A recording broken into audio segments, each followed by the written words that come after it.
Hello बच्चों, कैसे आप सभी। बच्चों, आज का हमारा जो टॉपिक है, जो चैप्टर बेटा हम कवर करने वाले हैं, वो है cell the unit of life का चैप्टर, है ना।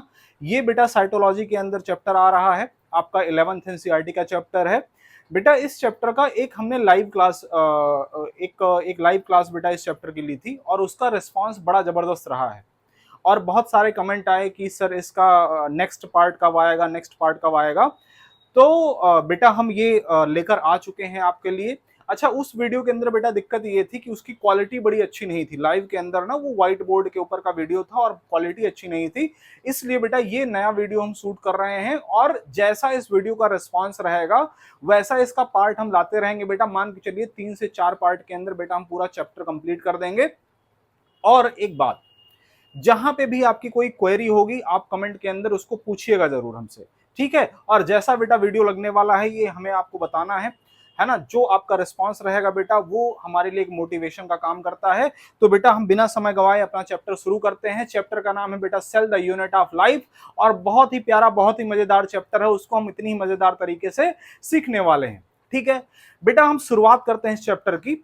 इसके अंदर शुरू में जो बातें करी गई हैं, ये कहा गया है कि बहुत सारी, जैसे जब हम अपने एनवायरनमेंट के अंदर देखना शुरू करते हैं तो बहुत सारी चीजों को बेटा हम लिविंग कहते हैं, बहुत सारी चीजों को हम लिविंग कहते हैं, बहुत सारी चीजें बेटा लिविंग होती हैं और बहुत सारी नॉन लिविंग थिंग्स होती हैं, नॉन लिविंग थिंग्स होती हैं। ऐसा क्या है कि हम किसी को लिविंग कह दे रहे हैं और ऐसा क्या है जो नॉन लिविंग के अंदर नहीं है। लिविंग और नॉन लिविंग के बीच में डिफरेंसेस क्या हैं? क्या कुछ ऐसा लिविंग सेल के अंदर हो रहा है जो नहीं हो रहा होता है नॉन लिविंग ऑब्जेक्ट के अंदर? तो बेटा इस सवाल का जवाब देने के लिए सबसे जो पहली बेसिक चीज आती है जिससे हम किसी ऑर्गेनिज्म को लिविंग कह सकते हैं, तो वो है सेल का पाया जाना। क्या है बेटा? सेल का होना। क्या होना? सेल का होना, सेल का एग्जिस्टेंस में होना, एग्जिस्टेंस में होना। अब सेल के अंदर ऐसी क्या प्रॉपर्टी होती है जिसकी वजह से हम किसी ऑर्गेनिज्म को लिविंग कह देते हैं? और क्या केवल एक ही सेल किसी ऑर्गेनिज्म के लिविंग होने के लिए जिम्मेदार हो सकती है? क्या किसी एक सेल के होने मात्र से हम किसी ऑर्गेनिज्म को लिविंग कह सकते हैं? इन सारी चीजों का जवाब बेटा नेक्स्ट 2 to 3 मिनट्स के अंदर हम समझने वाले हैं। जरा ध्यान दीजिएगा। देखो, सेल अगर कहीं पे भी एग्जिस्टेंस में है तो इसका मतलब हम ये कह रहे हैं बेटा वो ऑर्गेनिज्म कैसा होगा? लिविंग होगा। अब सेल की ऐसी कौन कौन सी प्रॉपर्टी होंगी बेटा जिसकी वजह से हम उस पर्टिकुलर ऑर्गेनिज्म को लिविंग कह रहे हैं? सेल के अंदर ऐसा क्या क्या फंक्शन होता होगा जिसकी वजह से हम ये कह रहे हैं कि कोई ऑर्गेनिज्म लिविंग हो सकता है? तो बेटा इसको नेक्स्ट स्लाइड के अंदर समझते हैं। जरा ध्यान दीजिएगा बेटा। सेल के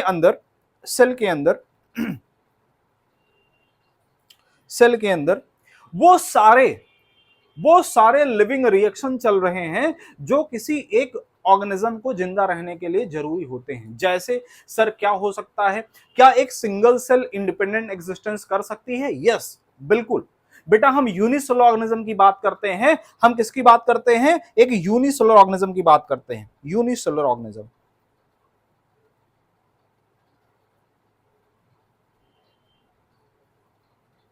एक यूनिसेलुलर ऑर्गेनिज्म की बात करते हैं बेटा। इस यूनिसेलुलर ऑर्गेनिज्म के अंदर भी, जिसके अंदर हम ये कह रहे हैं कि एक मात्र सेल, एक सिंगल सेल होने से भी वो ऑर्गेनिज्म लिविंग कहला रहा है। ऐसा क्या क्या हो रहा है बेटा? तो वो जिंदा रहने के लिए सारी प्रॉपर्टीज, जैसे गैसेस एक्सचेंज का करना, जैसे गैसेस एक्सचेंज, जैसे एक्सक्रीशन, जैसे ऑस्मो रेगुलेशन, जैसे ऑस्मो रेगुलेशन, जैसे जैसे हम आपसे कह सकते हैं बेटा ग्रोथ, जैसे हम आपसे कह सकते हैं रिप्रोडक्शन, जैसे हम आपसे कह सकते हैं बेटा ओवरऑल मेटाबॉलिज्म। हम ये कह रहे हैं अगर कहीं पे भी मेटाबॉलिज्म टर्म का इस्तेमाल किया जा रहा है तो इसका मतलब वहां पे सेल जरूरी है होना। बिना सेल के हुए हम कभी भी मेटाबॉलिज्म टर्म का इस्तेमाल कर ही नहीं सकते। और अगर कहीं पे मेटाबॉलिज्म चल रहा है, अगर कहीं पे बेटा मेटाबॉलिक रिएक्शन चल रही है, तो इसका मतलब हम किसकी बात कर रहे हैं बेटा? लिविंग सेल की बात कर रहे हैं। किसकी बात कर रहे हैं? लिविंग ऑर्गेनिज्म की बात कर रहे हैं, लिविंग सेल की बात कर रहे हैं।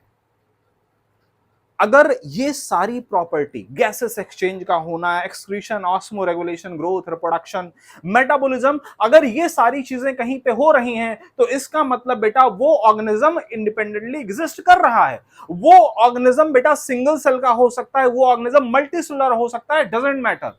ये मैटर नहीं करता कि वो मल्टी सेलुलर ऑर्गेनिज्म है, मल्टी सेलुलर ऑर्गेनिज्म है, या फिर बेटा कैसा ऑर्गेनिज्म है, वो यूनिसेलुलर ऑर्गेनिज्म है। ये मैटर नहीं करता कि वो कैसा ऑर्गेनिज्म है, मल्टीसेलुलर या यूनिसेलुलर है। अगर उसके अंदर ये सारी प्रॉपर्टीज चल रही हैं, तो उस ऑर्गेनिज्म को हम लिविंग बोलेंगे। अब ये जितने भी बेटा लिविंग रिएक्शन चल रहे हैं, जिनको हम gases exchange, excretion, osmoregulation, growth, reproduction, या फिर हम overall metabolism, sum total of all the living reactions occurs in our body is called metabolism. अगर हम मेटाबॉलिज्म की बात कर रहे हैं, तो हम ये कह रहे हैं बेटा कि ये सारी रिएक्शन एक सिंगल सेल के अंदर भी चल सकती हैं। क्योंकि अगर हम लिविंग ऑर्गेनिज्म के अंदर यूनिसेलुलर ऑर्गेनिज्म की बात करें, किसकी बात करें बेटा? यूनिसेलुलर, जैसे अमीबा हो गया, जैसे पैरामीशियम हो गया, क्या हम इनको लिविंग कहते हैं? बिल्कुल लिविंग है बेटा। ये मोनेरा के अंदर जितने भी ऑर्गेनिज्म आए जा रहे हैं, सारे यूनिसेलुलर। प्रोटिस्टा के अंदर जितने ऑर्गेनिज्म है बेटा, सारे के सारे लिविंग हैं।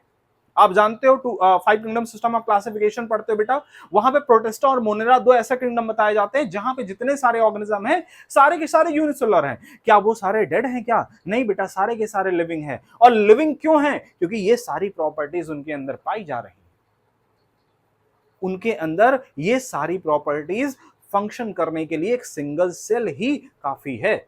सिंगल सेल ही बेटा वो सारा काम कर देती है कि ये जितने भी फंक्शन है, जितनी भी मेटाबॉलिक रिएक्शंस हैं, ये सारी चल सके। ठीक है, अच्छा, कुछ बातें बेटा इनके अलावा हम और कर लेते हैं। सेल को बेसिक यूनिट ऑफ लाइफ कह रहे हैं। अब बेसिक यूनिट ऑफ लाइफ कहने का मतलब क्या हुआ? सेल को हम क्यों बेसिक यूनिट ऑफ लाइफ कहते हैं? बेटा सबसे छोटी यूनिट किसी भी ऑर्गेनिज्म के बॉडी के अंदर, वो यूनिसेलुलर हो सकता है, वो मल्टीसेलुलर हो सकता है, वो ऑर्गन सिस्टम लेवल का ऑर्गेनाइजेशन रखने वाला ऑर्गेनिज्म हो सकता है, वो हो सकता है कि उसके अंदर बड़े कॉम्प्लेक्स इवन है ना। अगर मैं ह्यूमन सेल की बात करूं बेटा, ह्यूमन ऑर्गेनिज्म है ना, ह्यूमन एज ऑर्गेनिज्म की बात करूं, हाथी, घोड़ा, गाय, भैंस, है ना, जितनी भी मतलब जितने भी ऑर्गेनिज्म बेटा दुनिया के अंदर, बड़े से बड़े, छोटे से छोटे हो सकते हैं। उन सब के अंदर जो सबसे छोटी यूनिट है, जिसकी वजह से ये लाइफ एग्जिस्टेंस में है, जिसकी वजह से हम जिंदा हैं, वो सेल ही है। अब सेल जब अब अच्छा, क्या सर सेल ऐसे डायरेक्टली बन जाती है? नहीं बेटा, सेल को बनाने के लिए छोटे छोटे मॉलिक्यूल्स आते हैं। वो मैक्रो मॉलिक्यूल हो सकते हैं, वो माइक्रो मॉलिक्यूल हो सकते हैं, वो एटम्स, न्यूक्लियाई हो सकते हैं, बहुत छोटे छोटे मॉलिक्यूल मिलकर सेल का फॉर्मेशन। लेकिन अगर सेल से कोई चीज कम है बेटा, तो हम उसको लिविंग नहीं कह सकते, क्योंकि सेल से अगर कम है तो उनके अंदर ये ऑल मेटाबॉलिक रिएक्शंस नहीं चल सकती। ठीक है, इतनी बात समझ गए होगे बेटा, उम्मीद करते हैं। नेक्स्ट स्लाइड के ऊपर चलते हैं। ठीक है, चलिए बेटा, यहां पे अगर हम बात करें कि सबसे पहली सेल किसके द्वारा डिस्कवर करी गई थी, तो बेटा ये बात है 1665 की, 1665 की बात है। और साइंटिस्ट बेटा दिए गए हैं रॉबर्ट हुक। रॉबर्ट हुक भाई साहब का बगल में फोटो लगा है, आप सभी बच्चों को दिख रहा होगा।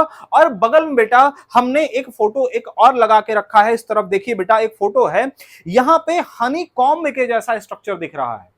हनी कॉम्ब के जैसा स्ट्रक्चर दिख रहा है बेटा, ये हनी कॉम्ब नहीं है, ये प्लांट की कॉर्क सेल है, जो कि डेड सेल होती है। प्लांट की कौन सी सेल है बेटा?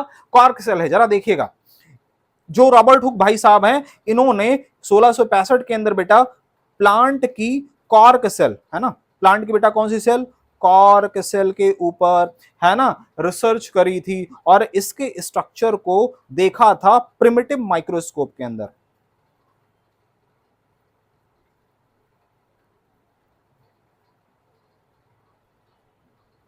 प्रिमिटिव माइक्रोस्कोप के अंदर बेटा इन्होंने देखा था। अब ये प्रिमिटिव माइक्रोस्कोप किसने फॉर्म किया था बेटा? इन्होंने खुद से फॉर्म किया था।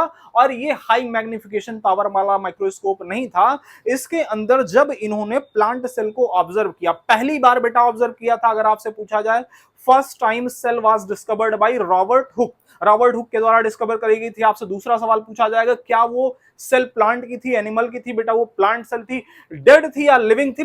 डेड सेल थी। कैसी थी बेटा? डेड सेल थी। ठीक है, ये बात समझे। अब ये जो प्रिमिटिव माइक्रोस्कोप के द्वारा जब इस सेल को इन्होंने देखा, तो बेटा जैसा स्ट्रक्चर यहां पे दिख रहा है, इस स्ट्रक्चर को थोड़ा सा मैं यहां पे बनाने की कोशिश कर रहा हूं आप लोग बच्चों के सामने। देखिएगा बेटा ध्यान से,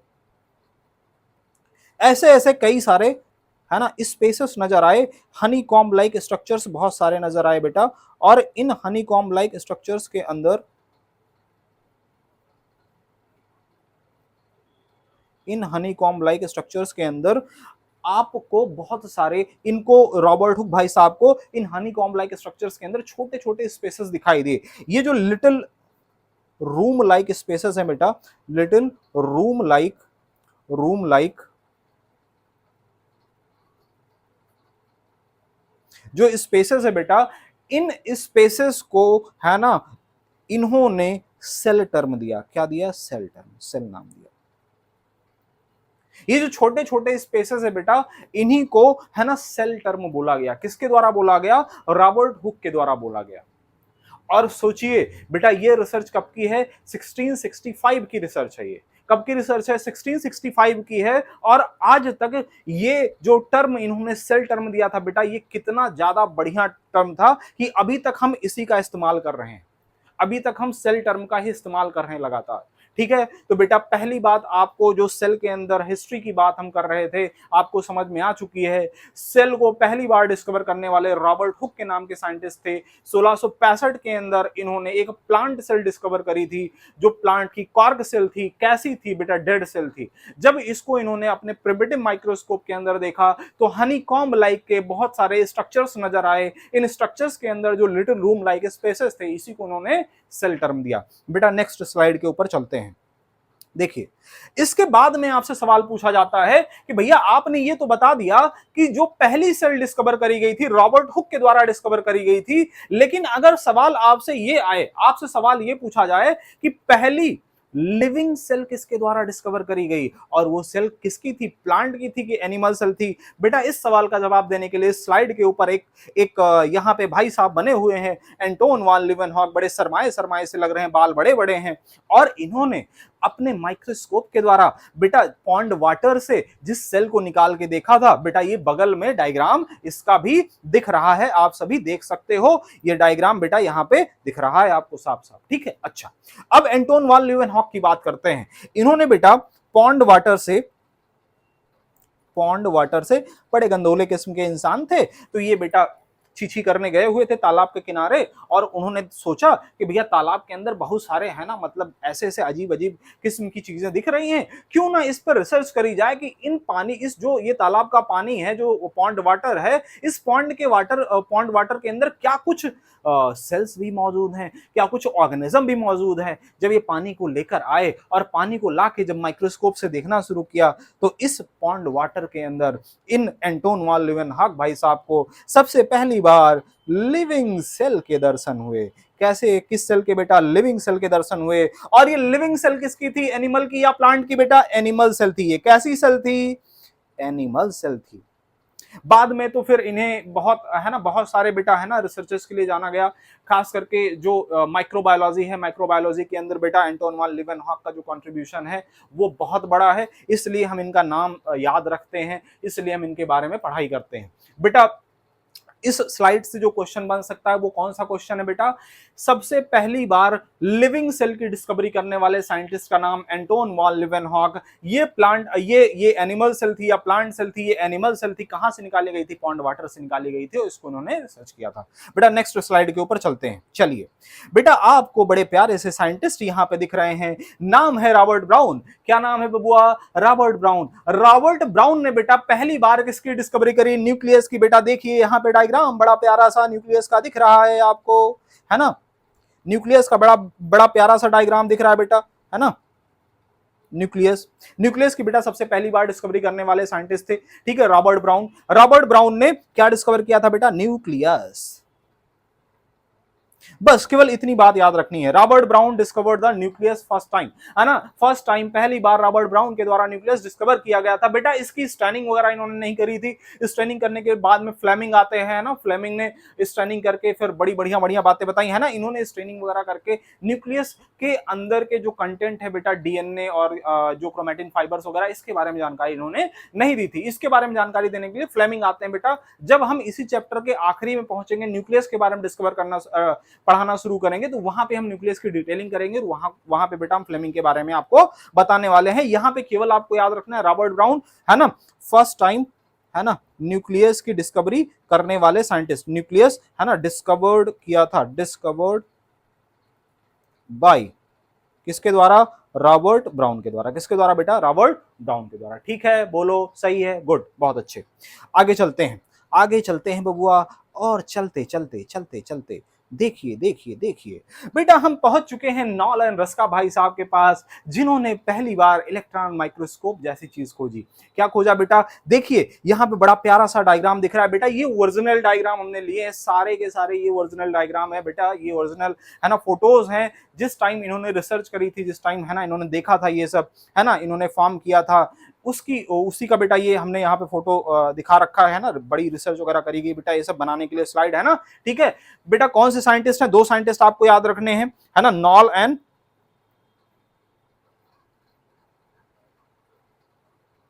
रस्का।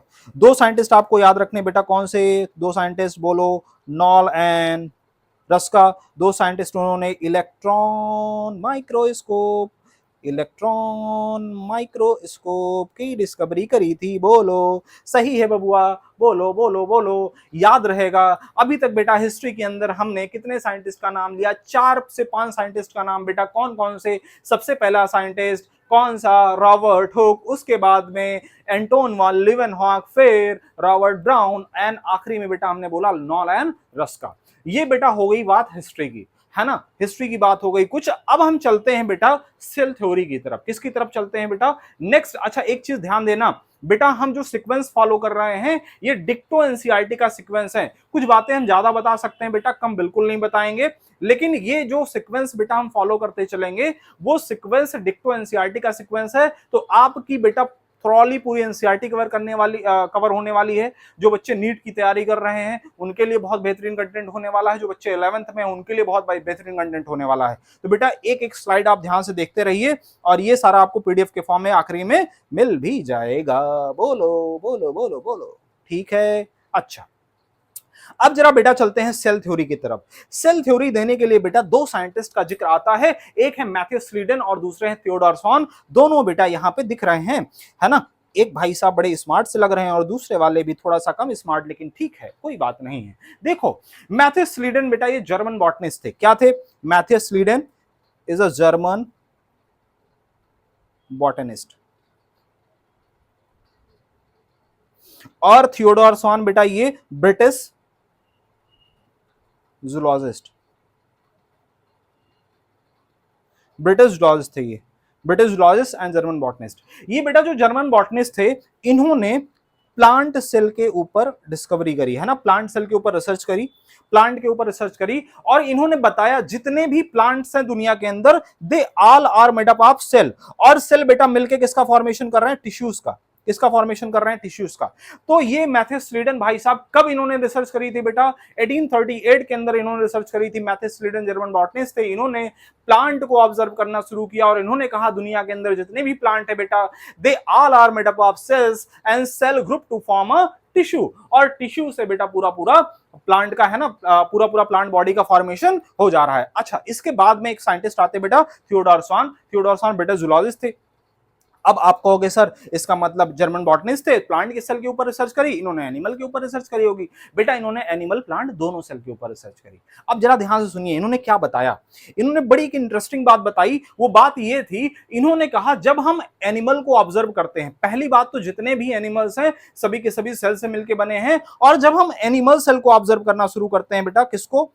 एनिमल सेल को जब हम ऑब्जर्व करना शुरू करते हैं तो एनिमल सेल की सबसे बाहरी आउटर लेयर, जो सबसे आउटर डेलिमिनेटिंग लेयर हमें दिखाई पड़ती है बेटा, उसका नाम सेल मेम्ब्रेन है। क्या है बेटा? सेल मेम्ब्रेन, या फिर अगर हम और अच्छा टर्म देना चाहें, प्लाज्मा मेम्ब्रेन। क्या है बेटा? Plasma membrane. क्या है?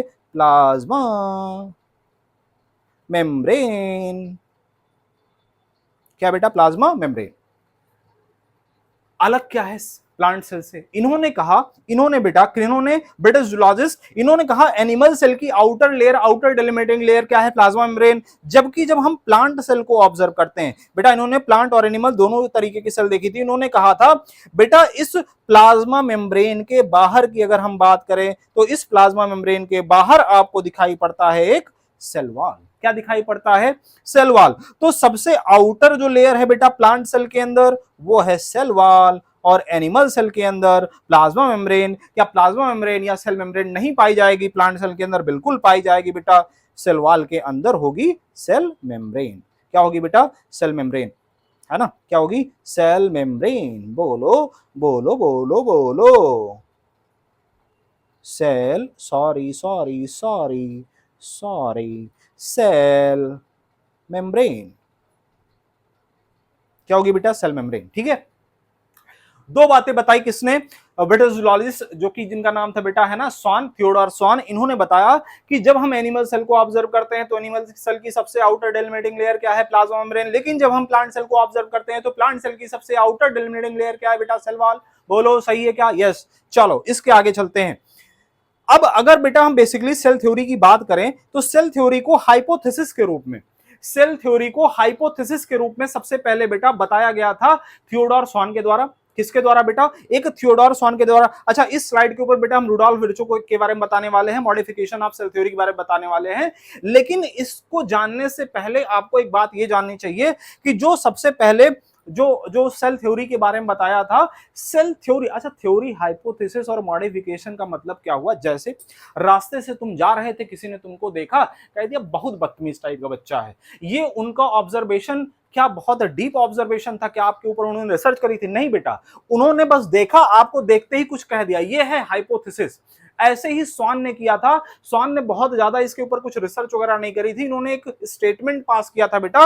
उस स्टेटमेंट के अंदर इन्होंने ये बताया था कि दुनिया के अंदर जितने भी मतलब है ना एनिमल्स हैं, प्लांट्स हैं, they all are made up of cell. बाद में बेटा, बाद में इस हाइपोथेसिस को मॉडिफाई करके सेल थ्योरी के अंदर कन्वर्ट किया मैथियस स्लीडन और थियोडोर स्वान, दोनों लोगों ने मिलकर बताया। क्या बताया? इन्होंने बताया, दोनों लोगों ने मिलकर बेटा ये बताया कि जो सेल थ्योरी है इसके अंदर हम ये आपसे बताना चाहते हैं कि जो सेल थ्योरी है बेटा, सेल थ्योरी के अंदर हम ये कहना चाहते हैं आपसे कि all plant and animals are made up of cells and product of cell। बोलो, ये बेटा सेल थ्योरी का पार्ट था। किसने बताया था? मैथियस स्लीडन एंड थियोडोर स्वान। बेटा हम शॉर्ट में लिख देते हैं, मैथियस स्लीडन एंड थियोडोर स्वान। इन दोनों लोगों ने मिलकर बताया था। ये क्या थी? सेल थ्योरी थी। लेकिन इस सेल थ्योरी के अंदर बेटा जब इनसे ये पूछा गया कि भैया आप ये कह रहे हो कि जितने भी प्लांट और एनिमल्स हैं दुनिया के अंदर, they all are made up of cells. लेकिन जब इनसे ये पूछा गया कि ये जो सेल है ना, जिनसे मिलके सारे प्लांट और एनिमल बन रहे हैं, इन सेल का फॉर्मेशन कैसे हुआ? कैसे बेटा इन सेल का फॉर्मेशन कैसे हुआ? तो ये भाई साहब एकदम निस्तब्ध रह गए, इन्होंने आंसर नहीं दिया, कोई आंसर नहीं दिया। और जब ये आंसर नहीं दे पाए तो इस आंसर को बताने के लिए एक साइंटिस्ट आते हैं, कहते हैं अंकल जी परेशान मत होइए, जब तक आपका बिटुआ जिंदा है। क्या नाम है इनका? अरे बोलो क्या नाम है इनका? इनका नाम है रुडोल्फ विर्चो। क्या नाम है बबुआ? रुडोल्फ विर्चो नाम है इनका। क्या नाम है? Rudolf Virchow. ये आते हैं और ये कहते हैं जो बात नहीं बता पाए स्लीडन एंड स्वान चाचा, वो हम बताएंगे। इन्होंने क्या कहा? इन्होंने कहा ओमनिशुल्ला ईसुल्ला। लोग बुरा मान गए इनकी बात का। इन्होंने कहा, और ये कब की बात है बेटा? 1855 की बात है। कब की बात है? 1855। देखिए ईयर लिखा हुआ है, 1855 की बात है। इन्होंने बताया कि जितने भी प्लांट और एनिमल सेल हैं, ये बात बिल्कुल सही है, सेल से मिलके बने हैं। जब इन्होंने कहा कि जो सेल है ना, ये इसको समझाने के लिए इन्होंने कहा ओमनी सिल्ला सिल्ला, लोग बुरा मान गए, कहे कौन सी गाली दे रहे हो। इन्होंने कहा गाली नहीं है, इसका मतलब समझिए। इन्होंने कहा all the cells are made up of all the new cell और made up of pre-existing cell. All new cells are made up of pre-existing cell या arises from pre-existing cell, है ना, made up of, या फिर बेटा इसी को कह सकते हैं arises of pre-existing cell। ठीक है, arises of pre-existing cell, मतलब जो सेल पहले से प्रेजेंट है उनसे नई वाली सेल का फॉर्मेशन हुआ। अब आप हमसे ये पूछोगे कि सर ये तो वही वाली बात हो गई कि पहले अंडा आया पहले मुर्गी आई। तो इसका जवाब देने के लिए बेटा ऑर्गेनिक इवोल्यूशन हमें पढ़ाना होगा आपको, और ऑर्गेनिक इवोल्यूशन अभी सेल के अंदर हम नहीं पढ़ा सकते। ऑर्गेनिक इवोल्यूशन जब हम पढ़ाएंगे तो हम आपको बताएंगे बेटा जो कॉम्प्लेक्स चीजें फॉर्म होती हैं उनके फॉर्मेशन के लिए पहले सिंपल चीजों का होना जरूरी है। सिंपल चीजें जब आपस में मिलती हैं तो उन सिंपल चीजों से कॉम्प्लेक्स चीजों का फॉर्मेशन होता है। तो ये बताओ ये जो सेल बनी है बेटा ये कैसे बनी होगी?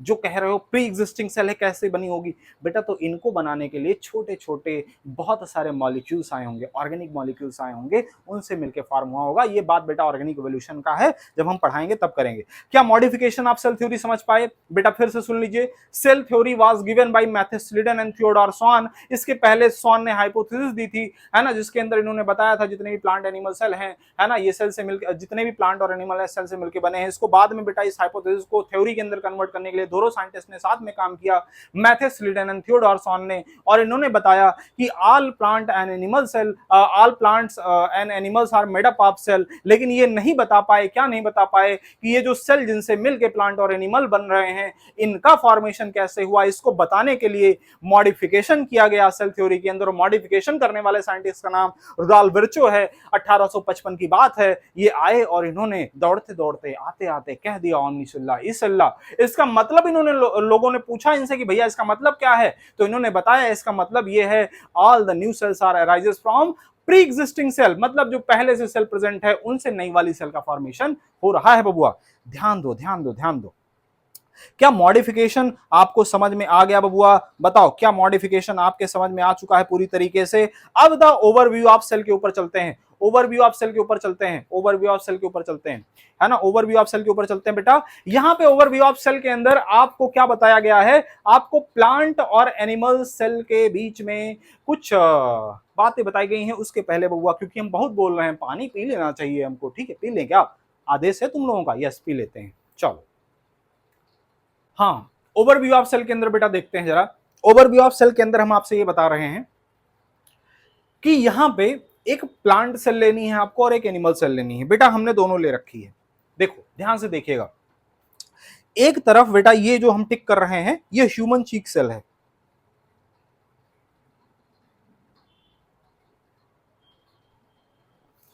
ह्यूमन चीक सेल है, और ये बेटा ऑनियन सेल है। ये बेटा कौन सी सेल है? ऑनियन सेल है, ठीक है, ऑनियन सेल है, ठीक, ऑनियन सेल। एलियम सीपा, है ना, मतलब प्याज। जरा सुनिए ध्यान से, जब इन दोनों सेल्स को ऑब्जर्व किया गया, ह्यूमन चीक सेल और ऑनियन सेल को, तो कुछ बेसिक डिफरेंसेस मिले between plant and animal, between plant and animal cell. कौन कौन से डिफरेंसेस मिले प्लांट और एनिमल के अंदर?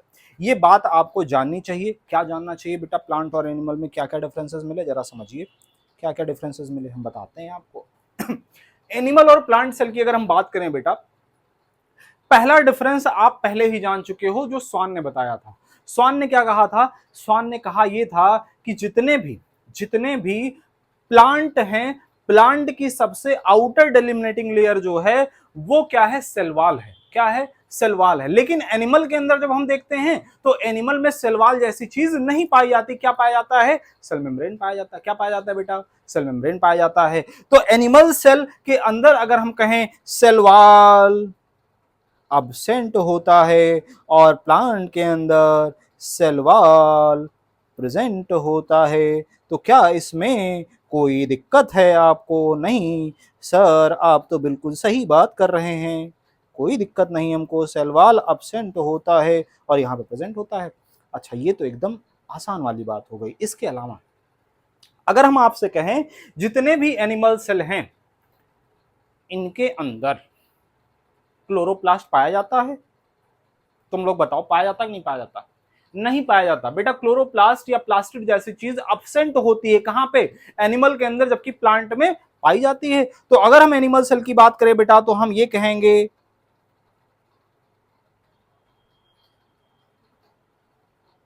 Chloroplast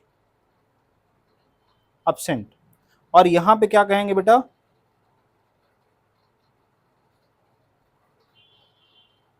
chloroplast present. क्या होता है? प्रेजेंट। ठीक है, chloroplast absent and chloroplast present. इसके आगे की अगर हम बात करें बेटा क्लोरोप्लास्ट के अलावा, अगर हम आपसे कहें एनिमल सेल के अंदर सेंट्रियोल की बात करें बेटा, किसकी बात करें? सेंट्रियोल की। सेंट्रियोल बेटा प्रेजेंट होता है कहां पे? एनिमल सेल में। Centrioles are present in animal cell, जबकि सेंट्रियोल अब्सेंट होते हैं कहां पे बेटा? ऐसे लिख देते हैं बेटा, पूरी बात नहीं लिखते, सेंट्रियोल हम लिख देंगे, आपको समझ में आ जाएगा। सेंट्रियोल की हम बात कर रहे हैं, यहां पे प्रेजेंट होगा, यहां पे अब्सेंट होगा। अब सेंट्रियोल का काम क्या है? सेंट्रियोल का काम क्या है एनिमल सेल के अंदर? सेंट्रियोल बेटा क्या करता है? During cell division spindle fibre का फॉर्मेशन करता है। तो स्पिंडल का फाइबर का फॉर्मेशन प्लांट में भी तो हो ही रहा होगा, लेकिन सेंट्रियोल नहीं करता बेटा। वो क्या करता है? साइटोस्केलेटल एलिमेंट जब बताएंगे तो वहां पे पता चलेगा, है ना। माइक्रोट्यूब्यूल, माइक्रोफिलामेंट, इंटरमीडिएट फिलामेंट की बात करेंगे, वहां पे हम बताएंगे बेटा जो साइटोस्केलेटल एलिमेंट हैं वो फॉर्म करते हैं क्या? Spindle fibre during cell division in plant cell. Animal cell की बात करें तो एनिमल सेल में बेटा सेंट्रियोल पाया जाता है और सेंट्रियोल ही क्या फॉर्म करता है? स्पिंडल फाइबर का फॉर्मेशन करता है। अच्छा, एक और बड़ी बेहतरीन बात बेटा, क्या? वैक्यूल।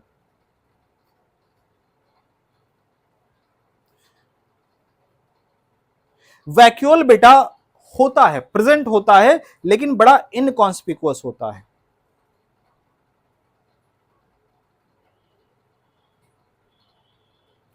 और वैक्यूल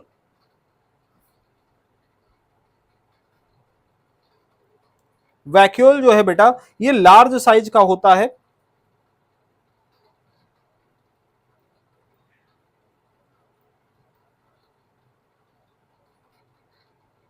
लार्ज साइज का होता है एनिमल में। एक ही होगा, यहां पे मेनी हो सकते हैं, कई सारे हो सकते हैं। एनिमल में बेटा वैक्यूल, एनिमल सेल की अगर हम बात करें तो बेटा वैक्यूल एनिमल सेल में कई सारे होंगे, इनकॉन्स्पिकुअस, बड़े नन्हे से होंगे। लेकिन अगर हम प्लांट सेल की बात करें तो प्लांट सेल के अंदर बड़ा लार्ज साइज का होता है, और बेटा ये आप समझ सकते हो लगभग 50 to 90% पार्ट सेल का कवर कर लेता है प्लांट के अंदर वैक्यूल। ठीक है, इतनी बात समझ गए आप? बोलो, एकदम बढ़िया समझ में आ गया। ओवरव्यू के अंदर बेटा हमने एनिमल और प्लांट सेल दोनों को साथ में लिया। एक तरफ प्लांट सेल के अंदर बेटा हमने ऑनियन सेल लिया, दूसरी तरफ ह्यूमन सेल के अंदर हमने ह्यूमन चीक सेल लिया, एनिमल के अंदर हमने ह्यूमन चीक सेल लिया। चलो, दोनों के डिफरेंसेस हमने देखे प्लांट और एनिमल के। एनिमल के अंदर हमने कहा सेल वॉल अब्सेंट होगा, प्लांट के अंदर प्रेजेंट होगा। क्लोरोप्लास्ट अब्सेंट होगा एनिमल सेल में, क्लोरोप्लास्ट प्रेजेंट होगा प्लांट सेल में। इसके बाद में हमने कहा सेंट्रियोल प्रेजेंट होगा कहां पे बेटा? कहां पे? एनिमल सेल में। और कहां पे एब्सेंट होगा? प्लांट सेल में। हमने आपसे बताया बेटा वैक्यूल लार्ज होगा और कॉन्स्पिकुअस होगा और 50 to 90% पार्ट तक कवर करेगा कहां? प्लांट सेल में। जबकि इनकॉन्स्पिकुअस होता है, कई सारा हो सकता है वैक्यूल, बड़े छोटे छोटे कई सारे वैक्यूल पाए जाते हैं एनिमल सेल में। बेटा ये बात हो गई। अब इसके बाद में जरा कुछ बातें और कर लीजिए। कौन सी बातें? चलो हम बताते हैं आपको कौन सी बातें हम करने जा रहे हैं। अब अगर बेटा हम सेल की बात कर रहे हैं तो सेल के अंदर हम साइटोप्लाज्म की बात करते हैं। सेल के अंदर बेटा, सेल के अंदर क्या क्या हो सकता है ये बताओ। सेल के अंदर बेटा सबसे पहले उसकी एनवेलप हो सकती है, मतलब कवरिंग हो सकती है सेल की। अगर प्लांट सेल होगी तो सबसे बाहर सेल वॉल होगी, उसके अंदर सेल मेम्ब्रेन होगी। अब उसके आगे अगर हम बात करें तो उसके आगे बेटा हम आपसे ये कहना चाह रहे हैं, उसके आगे हम आपसे ये कहना चाह रहे हैं कि आपको सेल मेम्ब्रेन के अंदर सेल मेम्ब्रेन तो दोनों जगह होगी, प्लांट एनिमल। उसके अंदर क्या दिखाई देगा, उसके अंदर बेटा प्रोटोप्लाज्म दिखाई देगा। अब प्रोटोप्लाज्म के दो पार्ट होते हैं, प्रोटोप्लाज्म कितने पार्ट होते हैं, दो पार्ट, चलो है ना। प्रोटोप्लाज्म दो पार्ट होते हैं, कौन से, cytoplasm plus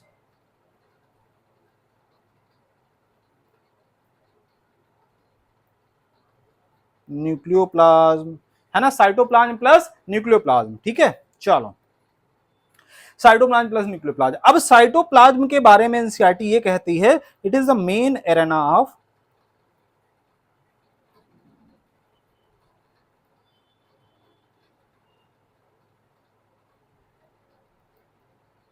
main arena of cellular activity, main arena of cellular activity, ठीक है। प्रोटोप्लाज्म क्या है बेटा, मेन एरेना है सेलुलर एक्टिविटी का, कहां पे, चाहे वो एनिमल सेल हो चाहे प्लांट सेल हो। अच्छा कुछ बातें और कर लेते हैं। अगर हम सेल की बात कर रहे हैं बेटा, तो सेल के अंदर बहुत सारे सेल ऑर्गेनेल पाए जा रहे होंगे, सेल ऑर्गेनेल पाए जा रहे होंगे बेटा। ये सिंगल मेम्ब्रेन वाले हो सकते हैं, ये डबल मेम्ब्रेन वाले हो सकते हैं, ये विदाउट मेम्ब्रेन वाले हो सकते हैं, ठीक है। सिंगल मेम्ब्रेन में बेटा अगर हम आपसे बात करें कौन कौन से आ सकते हैं, सिंगल मेम्ब्रेन के अंदर बेटा हम रफली लिख रहे हैं, आप जरा समझ जाइएगा। यहां पे एंडोप्लाज्मिक रेटिकुलम आ सकता है, यहां पे गोल्जी बॉडी आ सकता है, यहां पे गोल्जी बॉडी के अलावा बेटा अगर हम कहें, यहां पे गोल्जी बॉडी के अलावा अगर हम कहें लाइसोसोम आ सकता है, वैक्यूल आ सकता है। ये जितने भी बेटा हमने बताया, endoplasmic reticulum, Golgi body, lysosome, they are all the part of endomembrane system, endomembrane system के पार्ट हैं। डबल मेम्ब्रेन बाउंड अगर हम ऑर्गेनेल्स की बात करें, अच्छा बेटा सिंगल मेम्ब्रेन के अंदर पैराक्सिसोम, ग्लाइऑक्सिसोम भी आएगा, जो कि माइक्रो बॉडीज के पार्ट होते हैं बेटा, उसको हम आखिरी में पढ़ाएंगे, अभी यहां पे हम नहीं लिख रहे हैं। आप चाहो तो ग्लाइऑक्सिसोम और परऑक्सिसोम लिख सकते हो बेटा, है ना। डबल मेम्ब्रेन के अंदर माइटोकॉन्ड्रिया हो सकता है, माइटोकॉन्ड्रिया और क्लोरोप्लास्ट हो सकता है, क्लोरोप्लास्ट हो सकता है, ठीक है, पूरी बात नहीं लिख रहे हैं। विदाउट मेम्ब्रेन बेटा राइबोसोम हो सकता है, इसके अलावा सेंट्रियोल, सेंट्रोसोम, हालांकि बेटा सेंट्रोसोम का फॉर्मेशन सेंट्रियोल के द्वारा ही होता है, ठीक है। बड़ा ही बेटा हौच पौच हो गया, बड़ा ज्यादा लिख दिया हमने, लेकिन आप समझ जाना देख के, एक बार मैं रिवीजन करवा देता हूं आपको। हमने कहा सेल के अंदर सबसे बाहर की तरफ आपको सेल एनवलप मिलेगी, उसके अंदर चलोगे प्रोटोप्लाज्म मिलेगा, प्रोटोप्लाज्म के दो पार्ट, है ना, साइटोप्लाज्म, न्यूक्लियोप्लाज्म। न्यूक्लियोप्लाज्म की अगर हम बात करें बेटा, न्यूक्लियस के अंदर जो पाया जाता है, न्यूक्लियर मेम्ब्रेन के अंदर जो पाया जाता है, न्यूक्लियोप्लाज्म वाला कंटेंट होगा, जो फ्लूइड मटेरियल होता है। साइटोप्लाज्म के बारे में एनसीईआरटी कहती है, it is the main arena of cellular activity, मतलब बेटा जितनी भी सेलुलर एक्टिविटीज चल रही हैं, जितनी भी मेटाबॉलिक एक्टिविटीज चल रही हैं, ज्यादातर कहां होने वाली है, साइटोप्लाज्म के अंदर होने वाली है। फिर हमने कहा बहुत सारे सेल ऑर्गेनेल होंगे सेल के अंदर। अब सेल ऑर्गेनेल में सिंगल मेम्ब्रेन वाला हो सकता है, डबल मेम्ब्रेन वाला हो सकता है, विदाउट मेम्ब्रेन वाला हो सकता है। अगर सिंगल मेम्ब्रेन की बात करें बेटा, endoplasmic reticulum, Golgi body, lysosome, vacuole हो जाएगा, ग्लाइऑक्सिसोम, परऑक्सिसोम हो जाएंगे। जिनमें से चार बेटा, endoplasmic reticulum, Golgi body, lysosome, vacuole, किसके हिस्सा है, किसका हिस्सा बेटा, एंडोमेम्ब्रेन सिस्टम का हिस्सा। इसके बाद में डबल मेम्ब्रेन की बात करें, माइटोकॉन्ड्रिया, क्लोरोप्लास्ट हो जाएगा, न्यूक्लियस भी इसके अंदर आता है। इसके बाद में बेटा विदाउट मेम्ब्रेन की अगर हम बात करें, विदाउट मेम्ब्रेन के अंदर आपको राइबोसोम दिख जाएगा, आपको सेंट्रोसोम दिख जाएगा, सेंट्रियोल दिख जाएगा, और प्रोकैरियोट्स के अंदर इंक्लूजन बॉडीज की बात करते हैं अलग से, ठीक है। अच्छा ये बताओ बेटा, राइबोसोम की अगर हम आपसे इंडिपेंडेंटली बात करें, राइबोसोम के बारे में हम ये कह सकते हैं बेटा, ये चाहे प्लांट हो, चाहे एनिमल हो, चाहे प्रोकैरियोट हो, चाहे यूकैरियोट, सब में पाया जाएगा, सब में पाया जाएगा, ठीक है, ये चीज ध्यान रखना। चलो अब आगे चलते हैं बेटा। यहां पे बहुत सारी सेल्स अलग अलग दिख रही हैं और इनके स्ट्रक्चर्स बने हुए हैं। ये डायग्राम बेटा हमने एनसीईआरटी से उठाया है। अब ये डायग्राम जरा देखिए, ये डायग्राम दिखाने का पर्पज हमारा क्या है, इस डायग्राम के थ्रू बेटा हम आपको शेप याद कराना चाहते हैं जो एनसीईआरटी के अंदर दिए गए हैं अलग अलग सेल्स के, ठीक। कौन कौन से सेल और कौन कौन से शेप दिए गए हैं अलग अलग सेल के बेटा, देखो red blood cell round and biconcave होता है, सभी लोग जानते हो। ये बेटा किसकी रेड ब्लड सेल है, ह्यूमन की है। अगर हम किसी और की बात करें, जैसे एम्फीबिया के अंदर बेटा हम फ्रॉग की बात कर लेते, बाई कॉन्वेक्स होता है वहां पे, ओवल एंड बाई कॉन्वेक्स, है ना। लेकिन हम किसकी बात कर रहे हैं, ह्यूमन रेड ब्लड सेल्स की बात कर रहे हैं बेटा। ये कैसा होता है, राउंड एंड बाई कॉन्केव होता है। अगर व्हाइट ब्लड सेल की बात करें, डब्ल्यूबीसीज की बात करें बेटा, है ना, दिख रहा है यहाँ पे, आप लोग साथ साथ में टिक करते रहो बबुआ, टिक करते रहो यहाँ पे, है ना। देखो ये रेड ब्लड सेल है, ये आपका व्हाइट ब्लड सेल हो गया। कॉलमनर एपिथेलियल सेल बेटा लॉन्ग एंड नैरो होता है, याद रखना, कॉलमनर एपिथेलियल सेल बेटा लॉन्ग एंड नैरो होता है। कॉलमनर एपिथेलियम सेल होता क्या है सर, इसके बारे में एनिमल टिश्यू के अंदर हम डिस्कस करेंगे बेटा। Mesophyll cell, mesophyll cell plant की, है ना, राउंड एंड ओवल होती है। ट्रैकिड इलोंगेटेड होता है। Nerve cell branched and long होती है। नर्व सेल कैसी होती है बेटा, ब्रांच्ड एंड लॉन्ग होती है। बोलो बोलो बोलो, क्या समझ में आया आपको? यस सर, बहुत बढ़िया समझ में आ गया। आप आगे बढ़ते रहिए, बहुत बढ़िया समझ में आ रहा है, मजा ही आ जा रहा है। चलो बेटा, चलो चलो। अब एक स्लाइड बेटा, इस स्लाइड के ऊपर जो कुछ सेल के डायग्राम नहीं बने हैं, लेकिन उनके साइज के बारे में बताया गया, उनके बारे में हम बात कर लेते हैं। जैसे बेटा अगर हम आपसे कहें माइकोप्लाज्मा, स्मॉलेस्ट सेल की बात करें, किसकी बात करें, स्मॉलेस्ट सेल की बात करें, living cell, smallest living cell की अगर बात करें तो माइकोप्लाज्मा। बेटा इसका कितना साइज दे रखा है, 0.3 माइक्रोमीटर, 0.3 सॉरी 0.3 माइक्रोमीटर बेटा दे रखा है। कितना, 0.3 माइक्रो, 0.3 माइक्रोमीटर, है ना।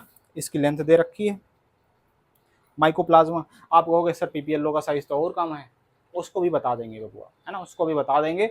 अकॉर्डिंग टू एनसीईआरटी हमें चलना है। एनसीईआरटी को बेटा हमें मतलब ऐसा नहीं दिखाना है कि भैया तुम जो बोल रहे हो हम नहीं मानेंगे, मानना पड़ेगा बेटा, मजबूरी हमारी, है ना। स्मॉलेस्ट लिविंग सेल की बात करी जा रही है। माइकोप्लाज्मा आपको याद रहना चाहिए बेटा, 0.3 micrometre in diameter and length में है, ठीक है। अगर बेटा हम बैक्टीरिया की बात करें, किसकी बात करें, बैक्टीरिया, बैक्टीरियल सेल के बारे में दिया गया है बेटा, बैक्टीरिया 3 to 5 माइक्रोमीटर की होती है। बैक्टीरिया 3 to 5 माइक्रोमीटर का होता है बेटा। अगर हम आरबीसी की बात करें, 7 माइक्रोमीटर इन डायामीटर, है ना, 7 माइक्रोमीटर होता है बेटा। कौन कौन कौन, आरबीसी। अगर बेटा हम आपसे कहें लार्जेस्ट सिंगल सेल, लार्जेस्ट कौन सी हो जाएगी, ostrich egg. Longest cell, nerve cell, कौन सी हो जाएगी बेटा, नर्व सेल। अगर हम ह्यूमन के अंदर बात करें, ह्यूमन के अंदर smallest, smallest cell, sperm. Human के अंदर बेटा अगर लार्जेस्ट सेल की बात करें, ओवा। कौन सा, ओवा। ये भी याद रखना है, इंफॉर्मेशन बेटा एनसीईआरटी में नहीं, लेकिन आपको याद रखना चाहिए, ठीक है। इतनी बात समझे क्या बबुआ, बोलो। ये जो बेटा यहाँ पे कुछ चीजें हमने बताई हैं, इसको जरूर ध्यान रखना। स्मॉलेस्ट सेल माइकोप्लाज्मा को हमने कहा 0.3 माइक्रोमीटर लेंथ में है। हमने 7 माइक्रोमीटर इन 7 माइक्रोमीटर लेंथ की बेटा हमने क्या बताई, है ना, हमने हमने हमने आरबीसी के बारे में बताया, है ना, ये 7 माइक्रोमीटर की होती है। बैक्टीरिया बेटा 3 to 5 माइक्रोमीटर का होता है।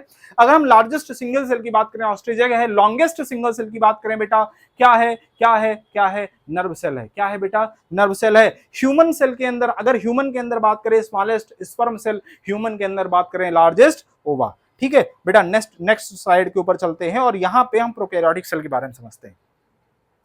बेटा एक बात जरा ध्यान दीजिएगा, एक बात बेटा जरा ध्यान दीजिएगा, और वो बात ये है बबुआ, वो बात ये है कि अगर हम सेल के शेप की बात करें, किसकी बात करें, सेल के शेप की बात करें, तो बेटा सेल का जो शेप है उसके फंक्शन के ऊपर डिपेंड करता है। The shape of the cell is depend on the function they perform, है ना बेटा। ये एनसीईआरटी की लाइन है, ये लाइन याद रखनी है। The shape of the cell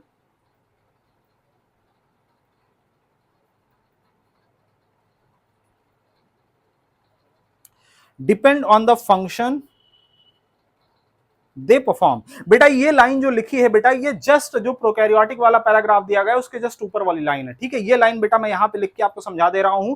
अब जो प्रोकैरियोटिक सेल है, आप कहोगे सर ये जो डायग्राम है ये तो आपने बायोलॉजिकल क्लासिफिकेशन वाला उठा के रखा है। बेटा यस, वही का डायग्राम है, लेकिन यहां पे हम क्यों दिखा रहे हैं आपको, यहां पे इसलिए दिखा रहे हैं बेटा क्योंकि यहां पे प्रोकैरियोट के अंदर अलग अलग शेप ऑफ द सेल के बारे में बात करी गई है। प्रोकैरियोट कितने शेप के हो सकते हैं, तो प्रोकैरियोट का मतलब बेटा किसकी बात कर रहे हैं, बैक्टीरिया की बात कर रहे हैं, मोनरा किंगडम की बात कर रहे हैं। अब क्योंकि मोनेरा वहां पे जहां पे दिया गया है, वहां पे यहां पे जो नाम लिखा है वहां पे शेप भी दिया गया है बेटा, इसलिए वो डायग्राम यहां पे हमने उठा के रख दिया। कोकाई का मतलब क्या होगा बेटा, बोलो बोलो बोलो, कोकाई का मतलब क्या होगा, स्फेरिकल। कोकाई का मतलब क्या होगा, स्फेरिकल। कोकाई का मतलब स्फेरिकल। बैसिलस का मतलब बेटा रॉड शेप, रॉड शेप है ना। स्पाइरिला का मतलब स्पाइरल शेप, स्पाइरलम है ना, स्पाइरल शेप, स्पाइरल। वाइब्रियो का मतलब बेटा यहां पे हम लिख देते हैं कॉमा शेप, ठीक है। एक बार फिर से देख लो बेटा, स्फेरिकल स्पाइरल शेप है ना, cocci spherical spiral spherical shape है बेटा, कोकाई का मतलब स्फेरिकल शेप है ना, बैसिलस का मतलब रॉड शेप, स्पाइरला का मतलब स्पाइरल शेप है ना, वाइब्रियो का मतलब कॉमा शेप। इतने ही तरीके के बेटा प्रोकैरियोट्स होते हैं, बैक्टीरिया होते हैं। अब जरा चलते हैं नेक्स्ट स्लाइड के ऊपर बेटा, प्रोकैरियोटिक सेल के बारे में हमें जानना है। और उससे पहले एक डायग्राम बेटा यहां पे दिया गया, एनसीईआरटी का डायग्राम है। क्या है diagram, diagram showing comparison of eukaryotic cell with other organism. यहां पे यूकैरियोटिक सेल के बारे में बताया गया बेटा, इसकी जो साइज दी गई है ये जरा इंपॉर्टेंट है आपके लिए, 10 to 20 माइक्रोमीटर दी गई है। टिपिकल बैक्टीरिया, बेटा अभी हमने बैक्टीरिया का साइज बोला था, बोलो बैक्टीरिया का साइज कितना बताया था हमने, बोलिए बोलिए बोलिए, बैक्टीरिया का साइज कितना बताया था हमने बेटा, बैक्टीरिया का साइज 3 to 5 माइक्रोमीटर बोला था। कितना बोला था, 3 to 5। लेकिन अगर टिपिकल बैक्टीरिया पूछा जाए, कैसा बैक्टीरिया, टिपिकल बैक्टीरिया पूछा जाए बेटा, 1 to 2 माइक्रोमीटर। क्या बताओगे, 1 to 2 micrometre. PPLO 0.1 micrometre length में होता है बेटा, पीपीएलओ 0.1 माइक्रोमीटर लेंथ में होता है। आप कहोगे कि सर कैसे माइक्रोप्लाज्मा छोटा है, हम ये कहते हैं बेटा बस ऐसे समझो है ना, पीपीएलओ के मौसी के लड़के हैं, कौन माइक्रोप्लाज्मा, ठीक है, दोनों आपस में सहमति है। बेटा एनसीईआरटी ने डाटा गलत दिखा है, लेकिन आपको जानना यही पड़ेगा है ना। बेटा एनसीईआरटी को जब ये समझ आएगी तब वो डाटा चेंज कर देगा, हम लोग तब वो पढ़ने लग जाएंगे। लेकिन अभी के लिए बेटा पीपीएलओ 0.1 माइक्रोमीटर, माइक्रोप्लाज्मा 0.3 माइक्रोमीटर दे रखा है। वायरसेस की बात करें 0.022 माइक्रोमीटर लेंथ में होता है बेटा, 0.022 माइक्रोमीटर होता है। चलो ये बात हो गई, ये बात हो गई। अब ये बताइए सर, प्रोकैरियोटिक सेल के बारे में कुछ तो बात बताइए। प्रोकैरियोटिक सेल के बारे में बेटा हम ये कहना चाह रहे हैं, जितने भी प्रोकैरियोटिक सेल हैं एक्सेप्ट माइकोप्लाज्मा, किसको, माइकोप्लाज्मा को अगर छोड़ दिया जाए, किसको बेटा, एक्सेप्ट माइकोप्लाज्मा, सब के अंदर सेल वॉल होगा, सेल मेम्ब्रेन के बाहर।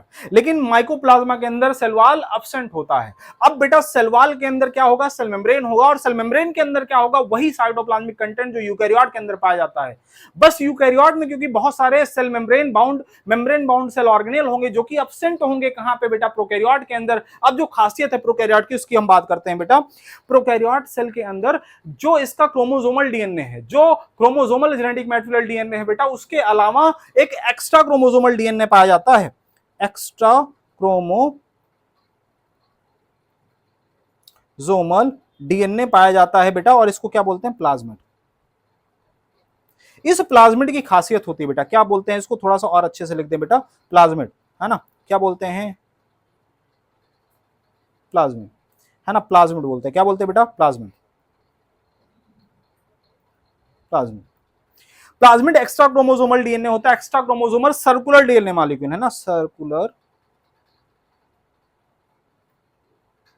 डीएनए होता है बेटा, इसको क्या बोलते हैं, प्लाज्मिड बोलते हैं, क्या बोलते हैं, प्लाज्मिड। अब जरा सुनिएगा, प्लाज्मिड बेटा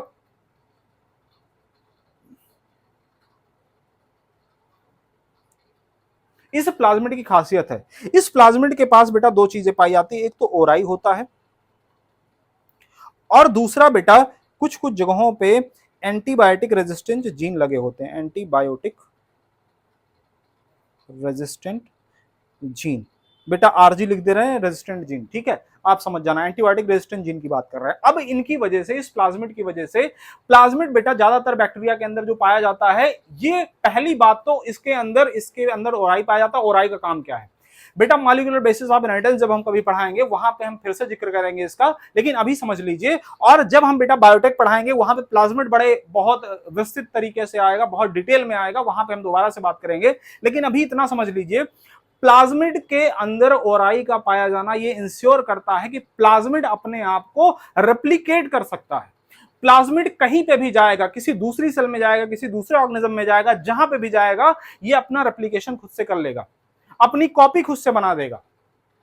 किसकी वजह से? ओराई की वजह से। ओराई जहां पे होगा वहीं से रेप्लिकेशन की शुरुआत होती है। क्या होती है बेटा? वहीं से रेप्लिकेशन की शुरुआत होती है। अब एंटीबायोटिक रेजिस्टेंट जीन की बात कर रहे हैं, किसकी बात कर रहे हैं? एंटीबायोटिक रेजिस्टेंट जीन की बात कर रहे हैं। एंटीबायोटिक रेजिस्टेंट जीन की खासियत क्या होती है? ये जीन अगर कहीं पे पाया जा रहा होगा, जो कि प्लाज्मिड के अंदर पाया जाता है, इस जीन की वजह से एंटीबायोटिक के लिए रेजिस्टेंस डेवलप हो जाता है बैक्टीरिया के अंदर। किसके अंदर बेटा? बैक्टीरिया के अंदर रेजिस्टेंस डेवलप हो जाता है। रेजिस्टेंस डेवलप हो जाता है बैक्टीरिया के अंदर, किसके लिए? एंटीबायोटिक्स के लिए। तो प्लाज्मिड जहां पे होगा वहां पे आप ये समझ लीजिए एंटीबायोटिक रेजिस्टेंस प्रॉपर्टी डेवलप हो जाएगी। तो इसका मतलब बेटा कोई भी एंटीबायोटिक डाली जाए, है ना, बैक्टीरिया मरेगा नहीं? नहीं बेटा, मरेगा। जिस एंटीबायोटिक के लिए रेजिस्टेंस होगा वो अगर एंटीबायोटिक डालोगे तब नहीं मरेगा, नहीं तो मरेगा। समझ रहे हो? इतनी बात आपके समझ में आ गई प्रोकैरियोटिक सेल के बारे में। चलो अब जरा बेटा आगे चलते हैं, है ना। इसके अंदर एक बार बेटा फिर से हम पूरी बातें एक बार समराइज कर देते हैं। हमने क्या क्या बोला प्रोकैरियोटिक सेल के अंदर? प्रोकैरियोटिक सेल के अंदर हमने कहा नॉन मेम्ब्रेन बाउंड, है ना, न्यूक्लियर मेम्ब्रेन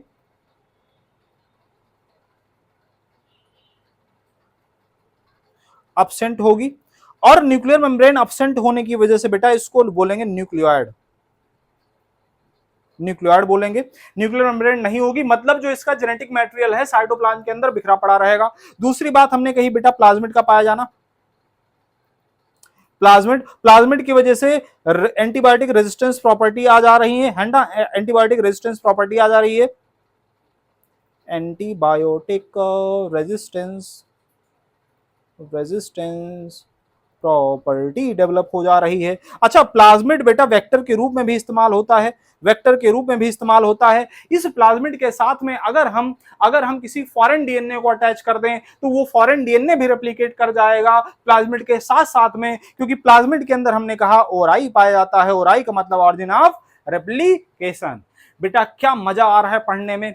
समझ में आ रहा है एकदम मजेदार तरीके से? बेटा कमेंट के अंदर बताना जरूर। तुम्हारा कमेंट बेटा हमारा मोटिवेशन है, तुम्हारा जो अप्रिशिएशन है हमारा मोटिवेशन है। बेटा जिस तरीके से बताओगे उस तरीके से कंटेंट हम देते रहेंगे। ठीक है बच्चों? बेटा बोर हो जाना तो कमेंट के अंदर बता जरूर देना, ठीक है ना। चलो इसके आगे बेटा cell envelope and its modification की बात करते हैं। बेटा थोड़ा सा हम तेज लेके चल रहे हैं, उसका रीजन क्या है? उसका रीजन ये है कि बेटा हम ये चैप्टर जो है कम लेक्चर्स के अंदर कंप्लीट करना चाह रहे हैं, तेज इसलिए खींच रहे हैं, ठीक है। और एक लेक्चर बेटा इसका ऑलरेडी पढ़ा हुआ है, वो लाइव लेक्चर था, उसकी क्वालिटी उतनी बेहतर नहीं थी, इसलिए हमें दोबारा से इसको पढ़ाना पड़ रहा है। और इसके बाद में बेटा हम पूरा चैप्टर, है ना, इस स्लाइड के ये जो बेटा हम अभी अभी ये जो वीडियोस बना रहे हैं इनको पार्ट वाइज करके बेटा हम पूरा चैप्टर कंप्लीट करने वाले हैं, ठीक है। और इसके बाद में अगर आप लोगों की डिमांड रहेगी दूसरा चैप्टर भी आ जाएगा, ठीक है। Cell envelope and its modification. Cell envelope का मतलब बेटा सेल की कवरिंग। क्या है बेटा? सेल की covering, covering of cell, covering of cell. अब ये जो सेल की कवरिंग है बेटा, सेल की कवरिंग के अंदर कितनी कवरिंग आ रही है? हम किसकी बात कर रहे हैं बेटा? मोनेरा की बात कर रहे हैं, हम प्रोकैरियोट की बात कर रहे हैं। किसकी बात कर रहे हैं? प्रोकैरियोट की बात कर रहे हैं। प्रोकैरियोट के अंदर सेल एनवेलप कितने लेयर्स मिलके फॉर्म करते हैं बेटा? तो 3 लेयर्स होती हैं इनके अंदर, है ना। सबसे पहले हम ग्लाइकोकैलिक्स की बात करेंगे, फिर हम बात करेंगे बेटा सेल वॉल की। किसकी बात करेंगे? सेल वॉल की बात करेंगे। फिर हम बात करेंगे सेल मेम्ब्रेन की। किसकी बात करेंगे बबुआ? सेल मेम्ब्रेन की, ठीक है। अगर हम ग्लाइकोकैलिक्स की बात करना शुरू करें बेटा, नेक्स्ट स्लाइड के ऊपर हम इसकी बात करेंगे। ग्लाइकोकैलिक्स बेटा 2 तरीके का होता है। सबसे पहला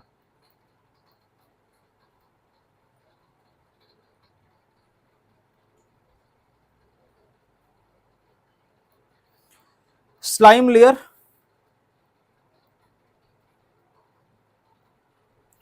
और कैप्सुलेटेड, कैप्सूल, है ना। क्या बोल रहे हैं बेटा? कैप्सूल बोल रहे हैं, कैप्सूल।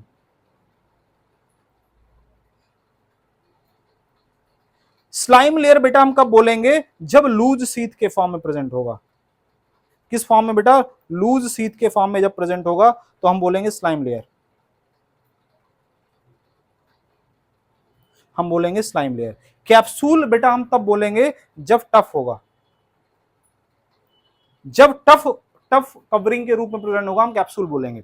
अब ये ना एक बात समझना, बैक्टीरिया बेटा कुछ ऐसे होते हैं जो इन्फेक्शियस होते हैं, कुछ होते हैं नॉन इन्फेक्शियस होते हैं। जरा समझिए, एक तो इनका जेनेटिक मटेरियल इंपॉर्टेंट है इन्फेक्शन के लिए, दूसरी चीज ये है कि बेटा बैक्टीरिया अगर आपके इम्यून सिस्टम के द्वारा मारा जाएगा, अगर कोई बैक्टीरिया आपके इम्यून सिस्टम के अंदर गया, आपके बॉडी के अंदर गया, आपकी इम्यून सेल ने उनको मार दिया, तो क्या इन्फेक्शन जनरेट कर पाएगा? नहीं कर पाएगा। लेकिन अगर नहीं मारा गया तो इन्फेक्शन कर देगा, अगर उसका जेनेटिक मटेरियल इन्फेक्शियस है तो। चलो, अब कौन सा बैक्टीरिया मर सकता है आसानी के साथ, कौन सा बैक्टीरिया नहीं मरता? अब ये बताओ बेटा, जैसे हम हैं, अब हमारे ऊपर ऐसे बिना किसी कवरिंग के अगर हमारे ऊपर कोई केमिकल डाल दिया जाए, है ना, गोली चलाई जाए बंदूक से एकदम बढ़िया से, हम तुरंत मर जाएंगे। केमिकल डाला जाएगा बेटा, जल जाएगा जहां केमिकल पड़ेगा, या हो सकता है बहुत ज्यादा नुकसान पहुंचा दे, हो सकता है। लेकिन अगर हमें कैप्सूल पहना दिया जाए बेटा, किसी कैप्सूल के अंदर रख दिया जाए, लोहे का कैप्सूल बना के अगर हमें पहना दिया जाए, ये बताओ बाहर से बेटा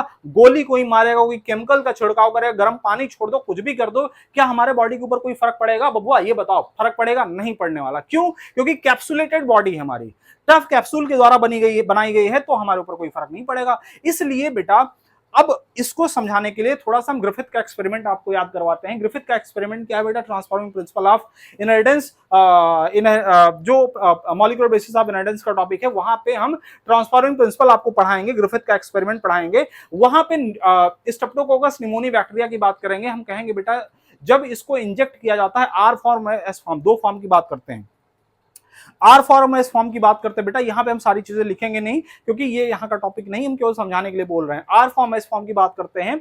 आर फॉर्म के अंदर हम ये कह रहे हैं कि आर फॉर्म रफ फॉर्म होता है। रफ तब होगा बेटा जब स्लाइम लेयर के फॉर्म में होगा। और आर फॉर्म जब हम डाल रहे थे तो माइस मर नहीं रहा था। क्यों? क्योंकि इम्यून सिस्टम के द्वारा, माइस के इम्यून सिस्टम के द्वारा बैक्टीरिया को मार दिया जा रहा था। लेकिन जब हम एस फॉर्म डालते थे तो माइस की डेथ हो जा रही थी। क्यों हो जा रही थी? क्योंकि माइस का इम्यून सिस्टम एस फॉर्म को मार नहीं पा रहा था। अब एस फॉर्म वाला बैक्टीरिया कौन सा था? जिसके ऊपर कैप्सूल था। ग्लाइकोकैलिक्स कैप्सूल के फॉर्म में जहां पे प्रेजेंट थी, वो वाला बैक्टीरिया एस फॉर्म वाला था, और जो बैक्टीरिया बेटा आर फॉर्म वाला था उसके ऊपर कैप्सूल नहीं था, उसके ऊपर स्लाइम लेयर प्रेजेंट थी। समझे क्या? बोलो, समझे क्या बेटा? अब ग्लाइकोकैलिक्स के बाद में हम चलते हैं बेटा किसके ऊपर? ग्लाइकोकैलिक्स समझ गए? बोलो, ग्लाइकोकैलिक्स समझ गए। अब बेटा इसके बाद में हम चलते हैं जरा सेल वॉल के ऊपर। दूसरी बात, cell wall of the bacteria is made up of peptidoglycan. किसके द्वारा बेटा? पेप्टाइडोग्लाइकेन। पेप्टाइडोग्लाइकेन के अंदर पेप्टाइड प्लस ग्लाइकेन, दो चीज होती है, पेप्टाइड प्लस ग्लाइकेन। इन दोनों की अगर हम बात करें, पेप्टाइड और ग्लाइकेन, ये दोनों इन दोनों की अगर हम बात करें तो हम ये कह रहे हैं बेटा, ग्लाइकेन का मतलब शुगर मॉलिक्यूल। अब कौन कौन से शुगर मॉलिक्यूल के द्वारा इनका फॉर्मेशन होता है बेटा? तो हम एक यूनिट की बात करते हैं, एक यूनिट की बात करते हैं। ये जो पेप्टाइडोग्लाइकेन है ना, ये जिस यूनिट के द्वारा फॉर्म होता है, जिसके अंदर बेटा अलग अलग शुगर मॉलिक्यूल पाए जाते हैं, उनको म्यूरिन बोलते हैं। म्यूरिन। इस म्यूरिन के अंदर बेटा नाग, नाम और डैप नाम के मॉलिक्यूल पाए जाते हैं। नाग का मतलब क्या है बेटा? N acetyl glucosamine. नाम का मतलब है एन एसिटाइल म्यूरेमिक एसिड, है ना? सॉरी सॉरी सॉरी सॉरी भाई, sorry, N acetyl muramic acid, है ना? Muramic acid, N acetyl muramic acid, di amino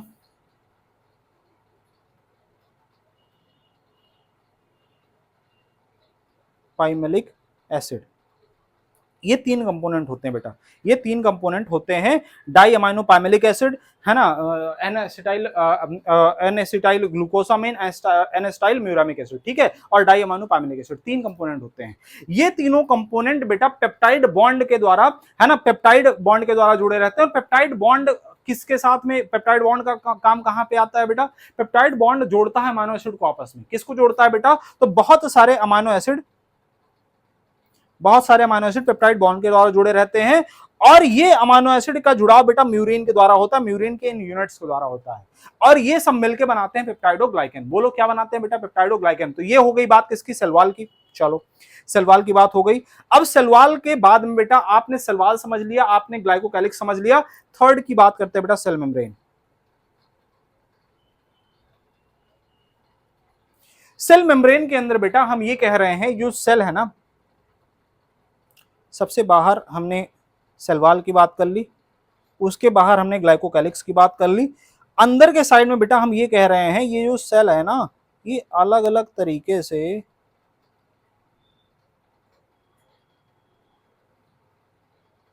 है ना फोल्डेड है, और इन फोल्डिंग्स को बेटा हम नाम दे रहे हैं, इन फोल्डिंग्स को नाम दे रहे हैं मीजोजोम। क्या नाम दे रहे हैं? मीजो। कहीं कहीं भी बेटा ये फोल्डिंग क्रोमेटोफोर्स का भी फॉर्मेशन करती है।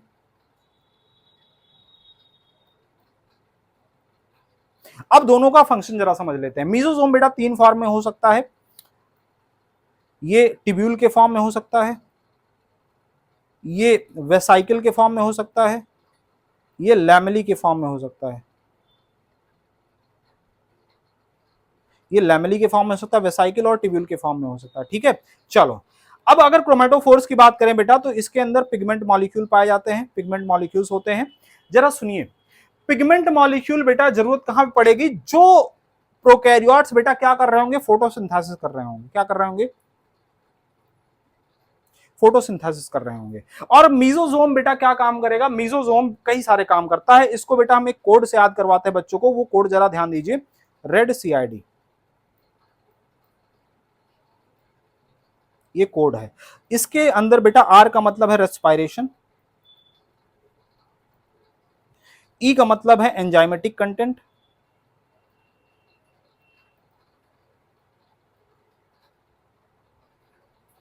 D का मतलब है DNA रेप्लिकेशन,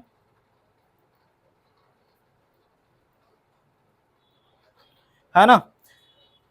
आगे थोड़ा सा लिख देते हैं, कितनी स्लाइड अपने पास बच रही भैया? एक ही स्लाइड बच रही है, इसी में मुझे निपटाना पड़ेगा। ठीक है, चलो C का मतलब है बेटा, थोड़ा सा हम इसको अरेंज करके और अच्छे से लिख सकते हैं क्या? C का मतलब हो सकता है DNA cell wall formation.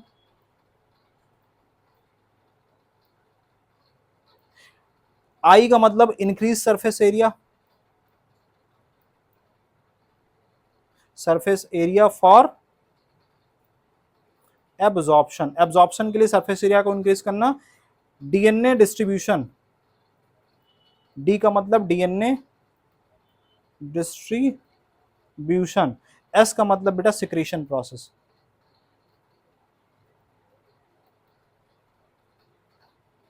Secretion process, DNA replication, DNA distribution to daughter cell. बेटा एक बार पूरा देख लीजिए, मेसोसोम का फंक्शन बेटा 7 फंक्शन हम बता रहे हैं। R का मतलब रेस्पिरेशन, E का मतलब एंजाइमेटिक कंटेंट, D का मतलब DNA रेप्लिकेशन, C का मतलब सेल वॉल फॉर्मेशन, I का मतलब increase surface area for absorption, D का मतलब DNA distribution to daughter cell, S का मतलब सिक्रीशन प्रोसेस। बेटा हो गया मेसोसोम का फंक्शन। क्रोमेटोफोर्स के बारे में हमने कहा, ये प्लांट लाइक पिगमेंट स्टोर करते हैं, और ऐसे बैक्टीरिया, ऐसे प्रोकैरियोट के अंदर पाया जाएगा जहां पे जरूरत होगी किस चीज की? जहां पे जरूरत होगी फोटोसिंथेसिस करने की। अब बेटा एक बात सुनिए, एक बात सुनिए, थोड़ा सा हम बेटा पिछली स्लाइड का इस्तेमाल करते हैं, और क्योंकि यहां पे थोड़ा सा जगह मुझे मिल जाएगी, और इसके अंदर बेटा हम आपको एक बात सिखाना चाहते हैं। यहां पे है ना, इस स्लाइड के अंदर बेटा हम आपको एक बात सिखाना चाह रहे हैं, थोड़ा सा ध्यान दीजिए। ये जो सेल एनवेलप है ना बेटा, ये सभी के सभी आपस में मिलके है ना एक टफ प्रोटेक्टिंग कवरिंग, यहां पे देख लीजिए बेटा, है ना, टफ प्रोटेक्टिव कवरिंग के रूप में एक्ट करते हैं। और बेटा एक बात और हम आपको बताना चाहते हैं, ग्राम पॉजिटिव और gram negative, gram negative,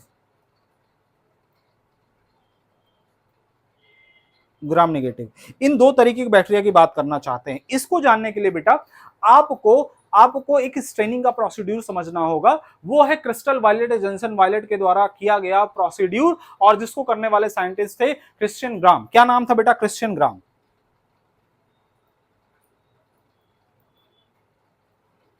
Christian ग्राम नाम के साइंटिस्ट है बेटा, और इन्होंने क्रिस्टल वायलेट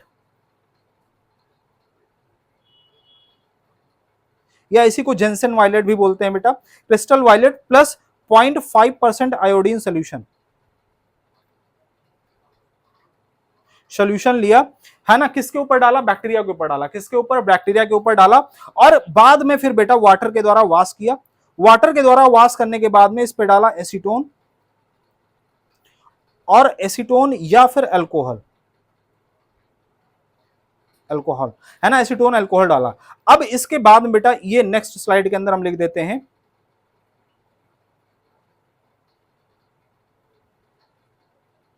अल्कोहल डालने के बाद में, एसीटोन अल्कोहल डालने के बाद में जो बैक्टीरिया बेटा ब्लू कलर रखे उनको पॉजिटिव कहा गया, ग्राम पॉजिटिव कहा गया, और जहां पे ब्लू कलर खत्म हो गया उनको कहा गया ग्राम नेगेटिव। बेटा ये स्टैनिंग टेक्निक एक बार हम फिर से आपको बता दे रहे हैं बेटा, है ना।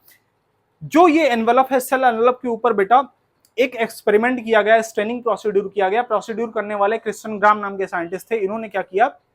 इन्होंने जेंसन वायलेट या क्रिस्टल वायलेट का इस्तेमाल किया, डाला किसके ऊपर? बैक्टीरिया के ऊपर, फिर 0.5% आयोडीन सोल्यूशन के द्वारा ट्रीट किया, फिर इसके ऊपर बेटा पानी से इसको धुलने की कोशिश करी, फिर पानी से धुलने के बाद में एसीटोन और अल्कोहल से धुला इन्होंने, और धुलने के बाद जिन बैक्टीरिया के ऊपर, इनके एनवेलप के ऊपर बेटा ब्लू कलर सस्टेन रहा उनको कह दिया गया ग्राम पॉजिटिव, और जिनका ब्लू कलर हट गया उनको कहा गया ग्राम नेगेटिव। बेटा ये बात हो गई। अब इसके बाद में जरा हम किसकी बात कर लेते हैं बेटा? सेल की आउटग्रोथ की, आउटग्रोथ ऑफ सेल, है ना।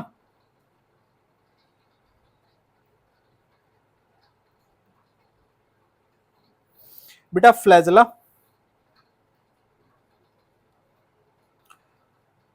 फिम्बरी और पिलाई, ये बेटा इनकी जो आउटग्रोथ है ये सेल वॉल से निकल रही है। कहां से निकल रही है? सेल वॉल से। अब जरा बेटा हम एक बनाते हैं, एक सेल आपको और दिखाने की कोशिश करते हैं। ये फ्लैजला हो गया, ये बेटा क्या है? फ्लैजला। और ऐसे ब्रश लाइक स्ट्रक्चर्स दिख रहे हैं बेटा, इनको फिम्बरी बोलते हैं, इनको पिलाई बोलते हैं। बेटा ये पिलाई एक एक करके समझते हैं। ये फ्लैजला जो है बेटा, ये फ्लैजला जो है इसका काम, पहली बात तो फ्लैजला फ्लैजलिन प्रोटीन का बना हुआ, किसका बना हुआ बेटा?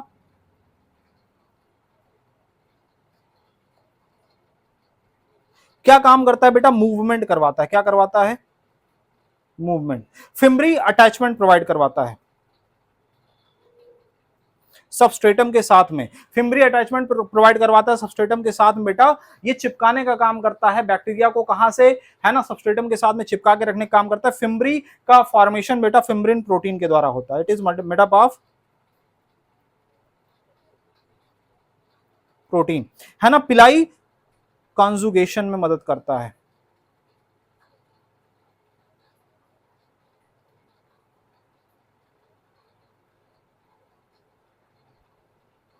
कॉन्जुगेशन में मदद करता है। पिलाई किसमें मदद करता है? कॉन्जुगेशन में मदद करता है। ठीक है, चलो आगे बढ़ते हैं, आगे बढ़ते हैं बेटा। एक बार फिर से बोल दे, है ना, outgrowth of the cell wall, है ना। सेल वॉल से पहली बात तो यहाँ पे जितने भी स्ट्रक्चर निकल रहे हैं सारे के सारे सेल वॉल से निकल रहे हैं बेटा। जब हम यूकैरियोट पढ़ाएंगे वहां कहेंगे सेल मेम्ब्रेन से निकलता है। अभी जो सेल वॉल है बेटा, यहाँ से तीन तरीके की आउट ग्रोथ निकल रही है, एक तो फ्लैजला, दूसरा फिम्बरी, और तीसरा पिलाई। फ्लैजला का फॉर्मेशन फ्लैजलिन प्रोटीन के द्वारा होता है, मूवमेंट में मदद करता है। फिम्बरी का फॉर्मेशन फिब्रिन प्रोटीन के द्वारा होता है बेटा, और ये ब्रश लाइक अपीयरेंस दिखाई पड़ता है इनका, और ये क्या करते हैं? सबस्ट्रेटम के द्वारा अटैच करवाते हैं, है ना, बैक्टीरियल सेल को आपस में। और पिलाई बेटा कॉन्जुगेशन में मदद करता है। कॉन्जुगेशन होता क्या है बेटा? एक बात और लिख लीजिए, प्रिमिटिव टाइप ऑफ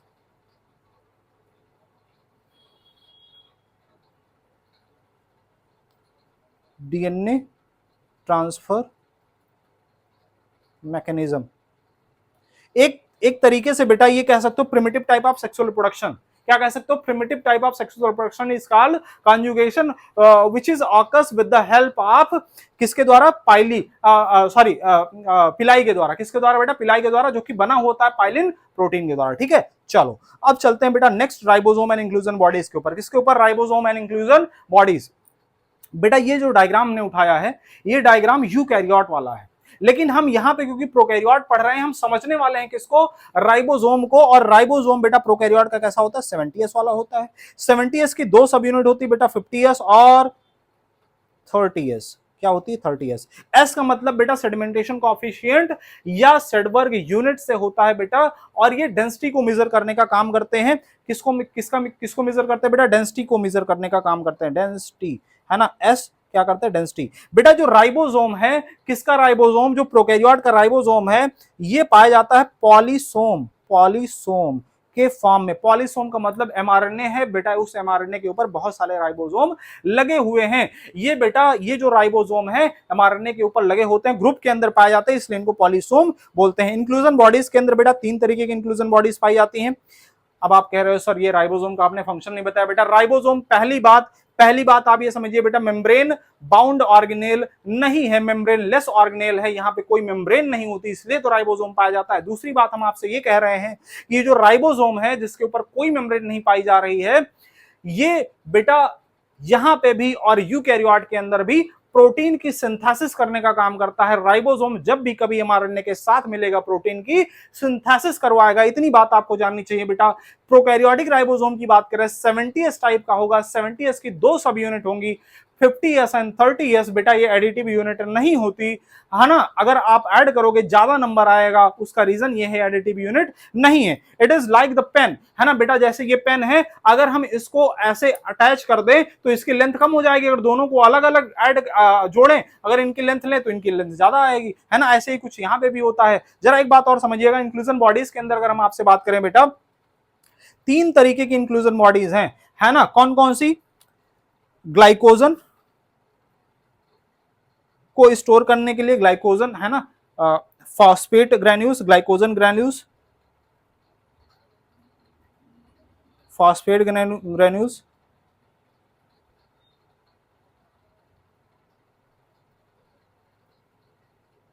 और साइनोफाइशियन।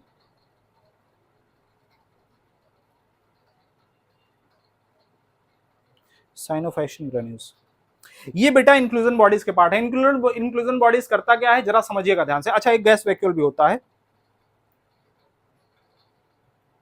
गैस वैक्यूल पहली बात तो बेटा, है ना, ऐसे बैक्टीरिया के अंदर पाया जाएगा जहां पे फोटोसिंथेसिस हो रही होगी, चाहे वो बेटा चाहे वो ऑक्सीजन रिलीज कर रहा हो ना कर रहा हो। जैसे purple sulphur bacteria, green sulphur bacteria, है ना, इनके अंदर भी गैस वैक्यूल पाया जाएगा, साइनोबैक्टीरिया के अंदर भी पाया जाएगा। ध्यान से समझिएगा, ये जो glycogen granule, phosphate granule, cyanophycean granule या जो गैस वैक्यूल्स हैं, ये करते क्या है बेटा? ये एक्स्ट्रा जो एक्सक्रीटरी मटेरियल है उनको स्टोर करके रखते हैं। And inclusion bodies is also a non membrane bound organelle. बोलो सही है।